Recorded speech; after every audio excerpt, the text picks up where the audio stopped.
Falemos minuciosamente sobre tudo. Minuciosamente sobre tudo. Falemos minuciosamente sobre tudo. Um podcast Beyond Me Expression. Com a parceria do Rádio Clube de Angra. E estamos de volta para mais uma conversa a dois. Mais um e mais uma gata aqui, que decidiu sentar-se em cima do meu casaco. Portanto, o casaco aqui ficou. Não é? Isto tem sido mais frequente ela estar a assistir? Acho que sim. É? Não sei, não tenho muita noção. Bom, ainda coisas que interessam. Desta vez vamos falar sobre uma personagem da cultura da banda desenhada e que começou na banda desenhada e depois foi para outras artes. Possivelmente uma das mais conhecidas. E é uma personagem, um herói que não tem superpoderes. E por isso, talvez, o facto dele ser tão querido e tão invejado, não sei.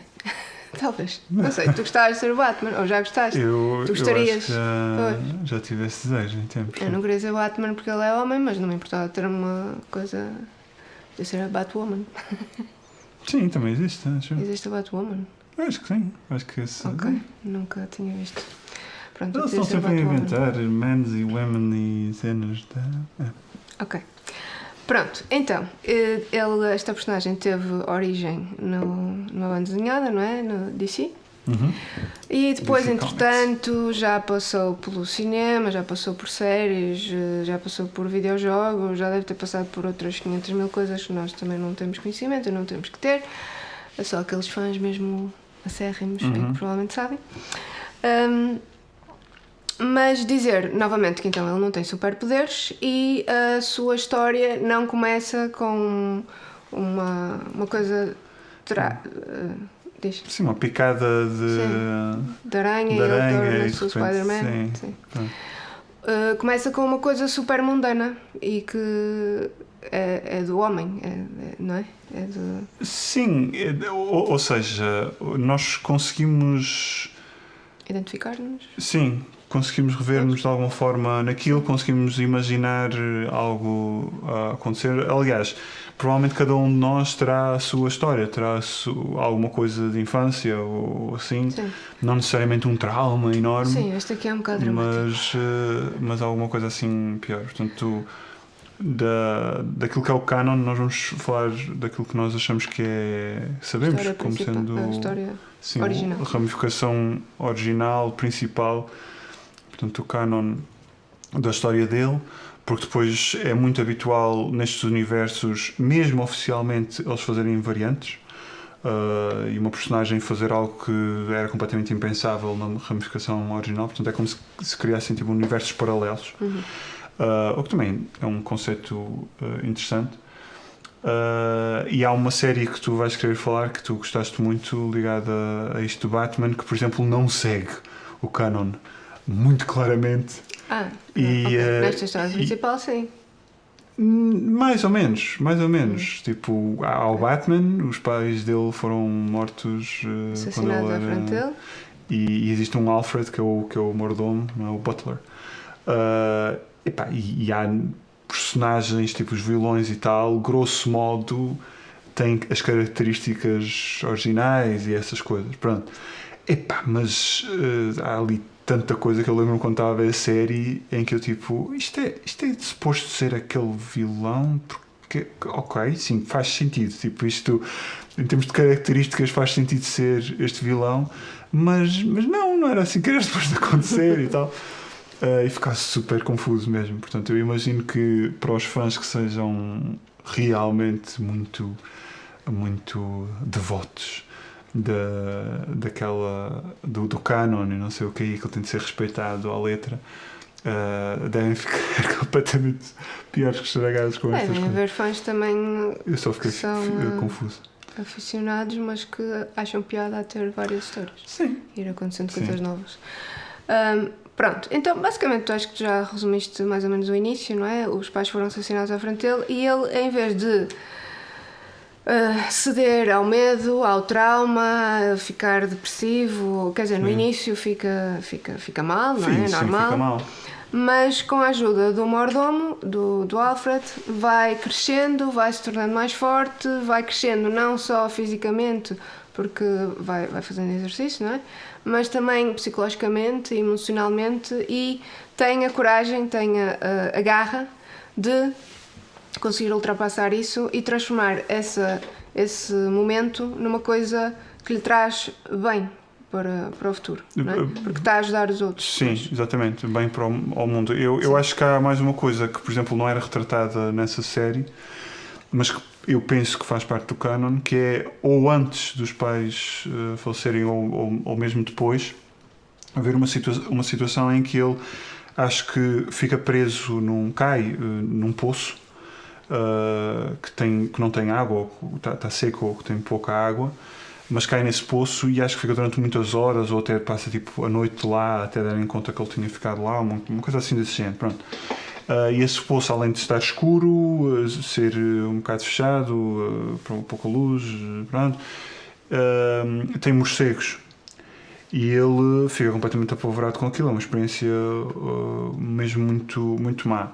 A questão é que, no seguimento daquilo que estavas também a dizer, ele podia ter ficado com esse trauma e não fazer nada com isso, mas não, ele pegou naquela experiência e conseguiu dar completamente a volta àquilo. Sim. E tornou-se ele próprio o justiceiro negro da noite, o morcego. Bat. Tornou-se um morcego exato, e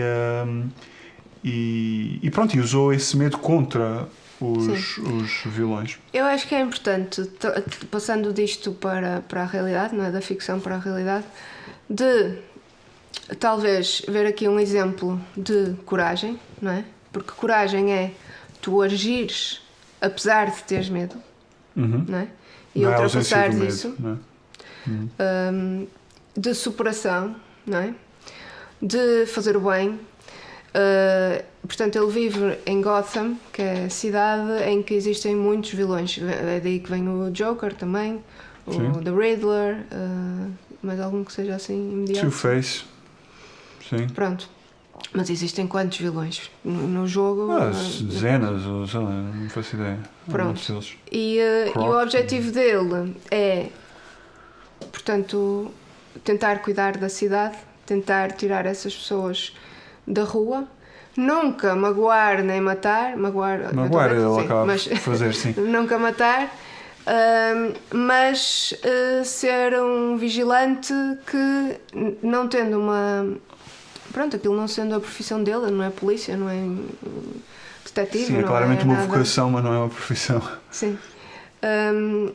Vai fazendo isso e tem uma parceria mais ou menos cerrada com o Jim Gordon, que é da polícia. É, sim. E, é o commissioner, ou lá o que é.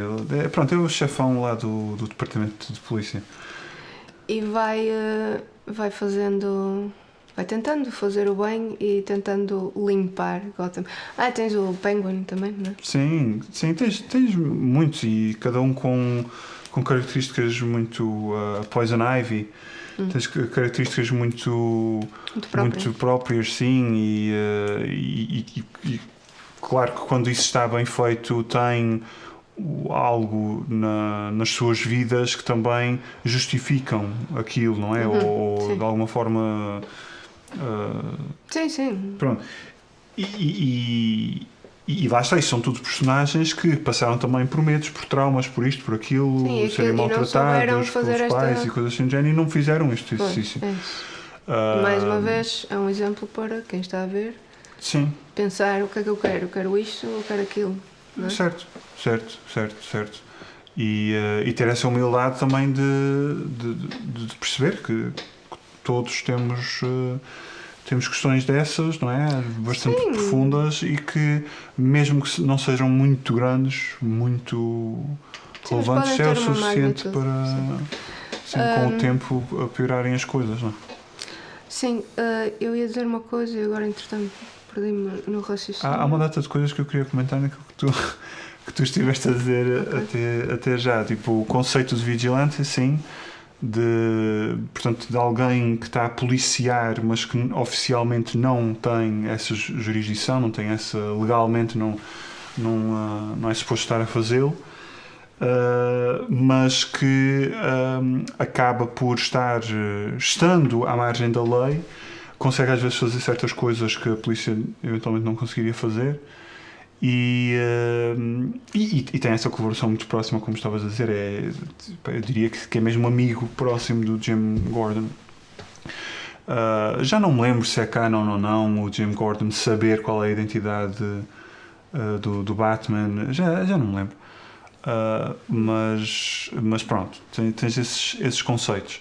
Tu estavas a falar acerca do treino. Também não tenho a certeza se é canon ou não. O Batman usar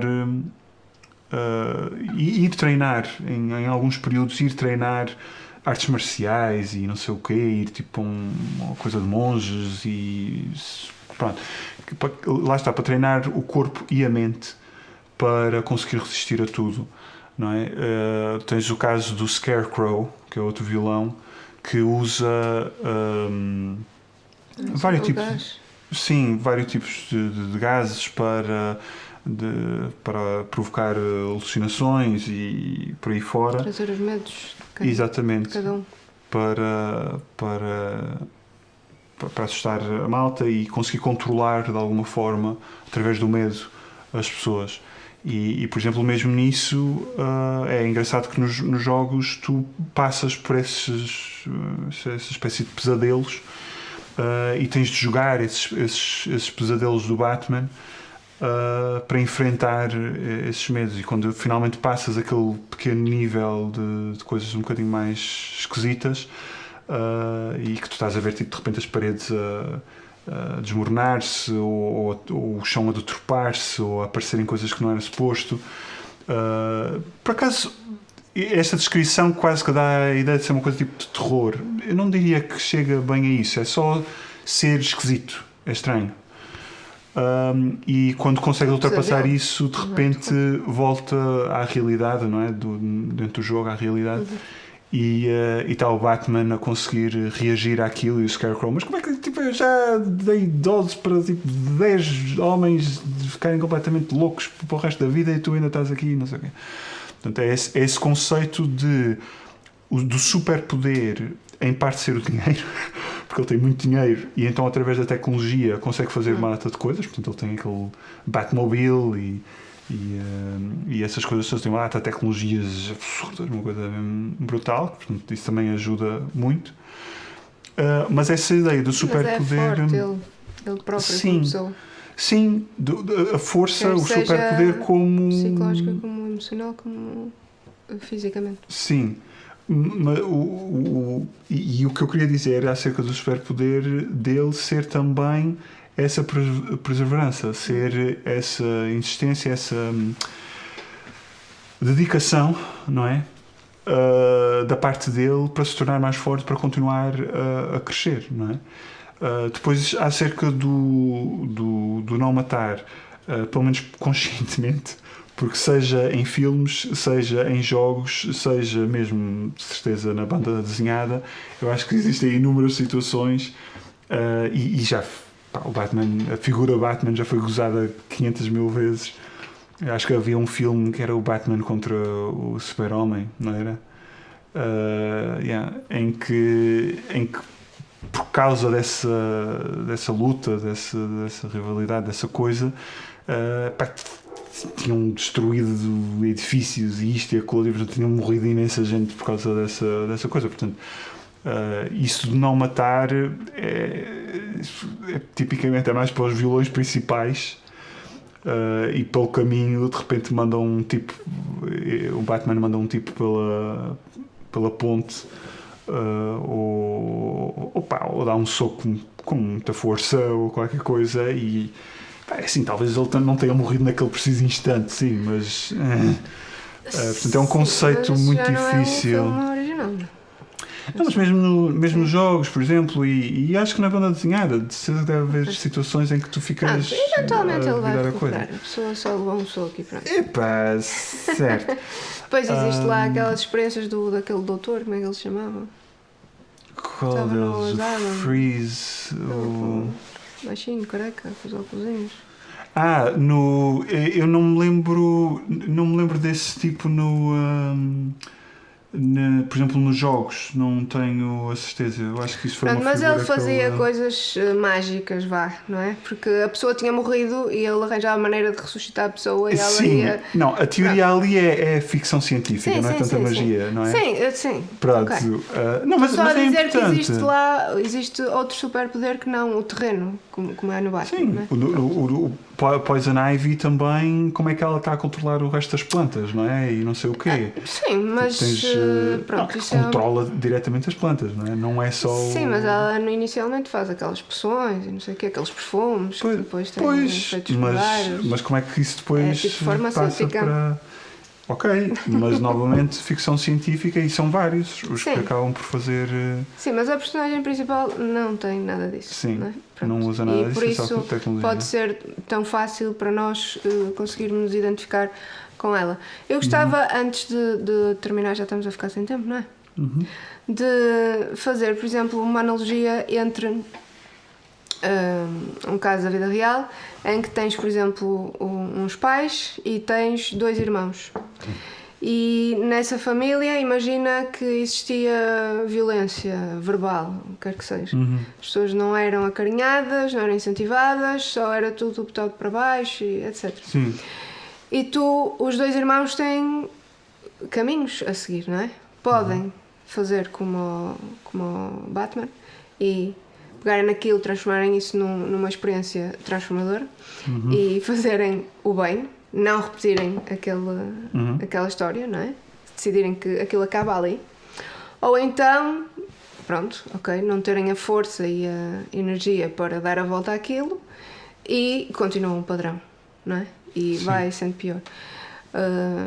Isto, ok, numa história de uma vida, isto também se pode transportar, por exemplo, para a vida real, em que tu acordas, por exemplo, bem disposto e vais transmitir essa energia aos outros e aquilo vai passando uns aos outros. Sim. Acordas mal disposto e vais transmitir isso aos outros. E é tipo como se tivesse uma bolinha que ou é preta ou é de cor e aquilo vai-se propagando. E nós temos na mesma sempre a oportunidade, se recebermos a bolinha preta, temos a oportunidade na mesma de pensar um bocadinho, respirar e transformar aquela bolinha em cor e passar aos outros. Pronto. Era basicamente isto. Não sei se temos tempo para a questão das máscaras, de ser dualidade, não é? Uma pessoa pode ser uma coisa durante o dia, no caso dele durante o dia, e depois à noite é outra. Nós na vida real podemos, não são bem máscaras, mas nós mas há temos... gente que inclusive chega a ser um distúrbio, não é? Sim, mas fora disso, nós, por exemplo, eu sou uma pessoa enquanto Joana, enquanto mãe, enquanto mulher, enquanto amiga, na profissão, não é? Existem, não são... eu não pego numa máscara para a meter intencionalmente. Sim, há uma coerência mas, transversal a todas essas situações, sim, certo. Mas também não deixa de ser verdade que, mesmo que seja uma pequena máscara, que só tape tipo um olho, mas não deixa de ser verdade que nós, conscientemente ou inconscientemente, acabamos por nos adaptar a essas realidades todas. Isso também é natural e socialmente válido, aceitável e pronto, é assim que as coisas também funcionam. Mas sim, eu tipicamente prefiro que haja essa coerência transversal e voltando a comentar que chega a ser até um distúrbio e muitas das vezes é assim que os vilões também, falando nesse termo, vilões criminosos, não é? Que durante o dia parecem uma pessoa super simpáticos e não sei o quê, e de repente têm à noite ou uma coisa que fazem às escondidas que é absolutamente horrível, não é? Isto também existe e é uma chatice enorme. Sim. Terminamos? Sim. Chegas a e vamos ler o poema Sou do Monte, de Alan Oliveira. Sou do monte. Tenho nos olhos o veneno das preces que o meu povo atira ao céu. Tenho nas mãos as pedras recalcadas de 8 centenas de pessoas. Tenho no cérebro o analfabetismo resignado daquela gente de riso forçado. Tenho nos passos o drama das sementes que enganam o lavrador em cada colheita que chega. Tenho na alma o diabo da revolta ressequida e do cansaço que faz dormir a minha gente na igreja. Sou do monte. Tenho na boca o cântico sorrido na mortalha do meu povo.